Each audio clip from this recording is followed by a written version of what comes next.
You've got to be kidding me. On Spaghetti Wednesday, Gunnery Sergeant Thomas Mac McIntyre didn't drop his plastic tray. He just stared through the reinforced, triple-paned viewport of the new Camp Lejeune mess hall as a jagged purple rift tore through the Carolina sky, directly above the newly paved parade deck. 7 years had passed since the first Predator Vanguard invasion on November 10th. 7 years of Starfleet-level orbital defense grids, automated kinetic batteries, and planetary lockdown protocols. Humanity had rebuilt. The Marines had adapted. And yet, right in the middle of 1,200 hours chow, with hot garlic bread, meat sauce, and cold lemonade on the line, a 60-meter Imperial dreaddrop pod slammed into the asphalt. The impact shook the mess hall, making the industrial orange drink dispensers splash onto the stainless steel counter. Inside the mess hall, 600 Marines went dead silent. Nobody panicked. Nobody ran for cover. They just looked at their trays, then looked at the smoking crater outside, and then slowly turned their heads toward McIntyre. "Gunny," Corporal Rivera muttered, his fork hovering 3 inches from his mouth. "Is that the same bugs?" McIntyre set his tray down on the laminate table with a soft, ominous clack. He slowly reached into his blouse pocket, pulled out his dented brass watch, and clicked it open. July 21st, 12:02 hours. "Not their main fleet," McIntyre growled, his voice sounding like 2 millstones grinding together. "Splinter faction. Desperate. Probably missed the memo from 7 years ago." Outside, the heavy hydraulic ramp of the dreadpod smashed into the asphalt with a deafening hydraulic hiss. Out stepped High General Zeiler, the same disgraced Predator commander who had barely escaped North Carolina 7 years prior, now sporting a crude, cybernetic left arm and heavy, reinforced bio-chitin armor. Behind him stood 50 elite, jean-draped Vanguard executioners carrying heavy thermal cannons capable of vaporizing concrete. Zeiler stepped onto the asphalt, his 4 compound eyes burning with a decade of unrefined revenge. He activated his chest-mounted amplifier, broadcasting a translated voice that rattled the mess hall's hurricane glass. "Humans of Lejeune," Zeiler's synthesizer roared. "7 cycles ago, you humiliated the High Vanguard on this accursed dirt. Today, there is no birthday celebration to save you. Surrender or be burned to ash." Inside the mess hall, McIntyre didn't reach for an M27 rifle. He didn't order a perimeter retreat.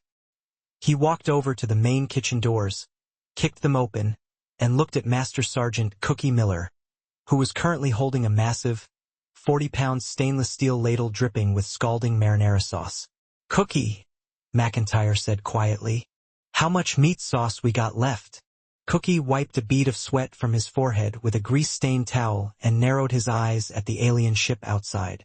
200 gallons, Gunny. Fresh batch. "Bring the pots," McIntyre said, "and grab the entrenching tools." Zeiler was halfway through his second threat protocol when the double doors of the mess hall slammed open. He expected a line of kneeling, terrified humans. He expected panicked surrender. Instead, 600 Marines marched out onto the hot Carolina tarmac in crisp, orderly formation. They weren't wearing Kevlar or helmets. They were wearing standard utility uniforms with the sleeves rolled up tight, holding entrenching shovels, heavy torque wrenches, and 3-gallon stainless steel soup pots steaming with liquid lava. Zeiler's internal suit AI began screaming frantic error messages.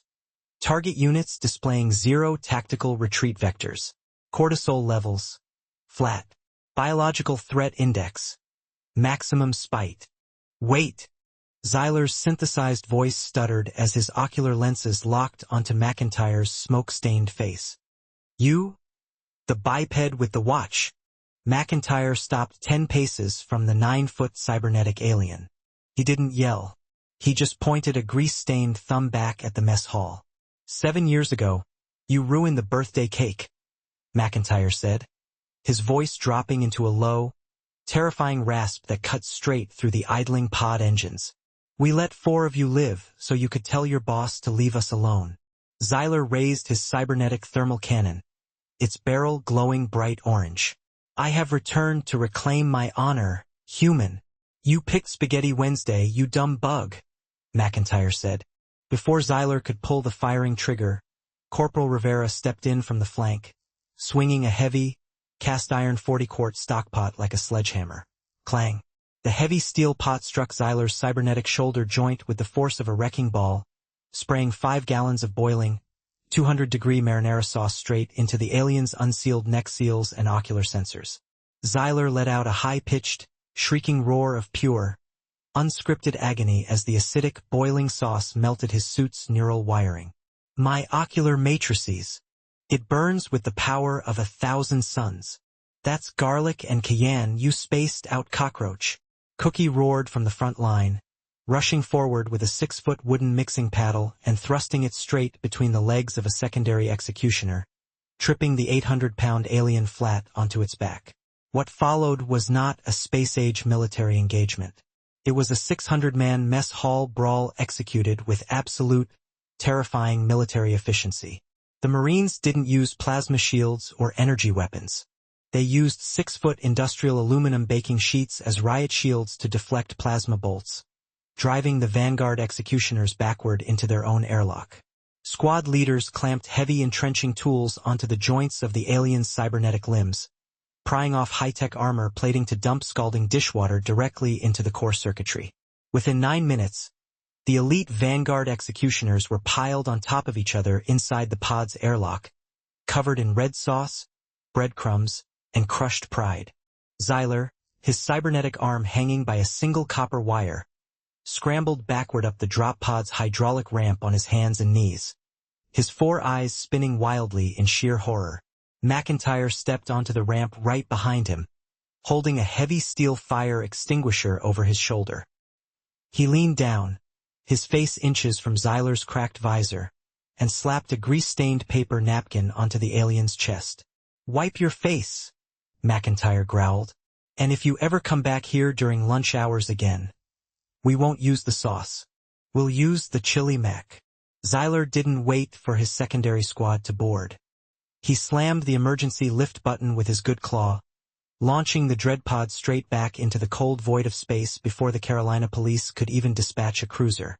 Up on the Splinter Fleet flagship in deep orbit, the subcommander watched the pod's frantic, erratic trajectory return. Xyler's suit mic broadcasted his final, trembling words to the entire fleet. "Mark the planet red. Mark the entire galaxy red. They don't just fight with weapons. They fight with boiling red sludge and wooden paddles. Retreat." The remaining alien ships didn't calculate orbital trajectories. They didn't leave a scouting probe behind. They engaged hyperjump engines and vanished into deep space forever. Alien strategists always assume that humanity's greatest strength is their nuclear arsenal or high-tech defense grid. But Marines? You mess with their birthday, they'll hunt you down. You mess with their lunch menu, and they'll make sure you never eat again.